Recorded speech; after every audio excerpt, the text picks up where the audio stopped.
அருளையா டான்னு வந்தார். கொஞ்சம் லடாய் தானே. ஒருத்தர் அப்படியே கொட்டை எடுத்து வந்து ஊண்டி அது வளைஞ்சு பெருசாகி மாம்பழமாகி வரும்போது நீங்கள் மரத்தோட புடிங்கிட்டு போவியா, பார்த்துட்டு நாங்கள் சும்மா இருப்போமா அப்படின்னு பதிலுக்கு கேட்காரு இந்த சைடில் இருந்து. பாட்டாளி மக்கள் கட்சிக்கு பெற்றிருந்தவர் மருத்துவர் ஐயா என்ற ஒரு தலைவரை தவிர அன்புமணி அவர்கள் இல்லை. அன்புமணி அவருடைய தலையீடு என்றைக்கு பாட்டாளி மக்கள் கட்சி உயர்ந்ததோ அன்றையிலிருந்து பாட்டாளி மக்கள் கட்சி கீழ்நிலைக்கு சென்று கொண்டிருக்கு. எங்களுடைய அங்கீகாரத்தை அதுக்கு பின்னாடி தான் நாங்கள் இழந்தோம். அது குறித்து விரிவாக நிறைய பேசலாம், அது ஆன் கேமராவில் பேச முடியாது. புரியுதுங்களா? இது இப்ப இன்றைக்கு இந்த சின்னம் என்பதோ பாட்டாளி மக்கள் என்பதோ எனக்கு தான் சொந்தம், நான் தான் சொன்னா அது மருத்துவர் ஐயாவுடைய உழைப்பை திருடுவதற்கு சமமானம்.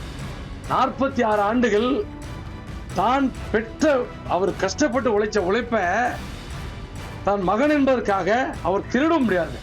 திருடுவதற்காக வன்னிய மக்களும் பிற்படுத்தப்பட்டு தாழ்த்தப்பட்ட ஒடுக்கப்பட்ட பாட்டாளி மக்கள் அனுமதிக்க மாட்டார்கள்.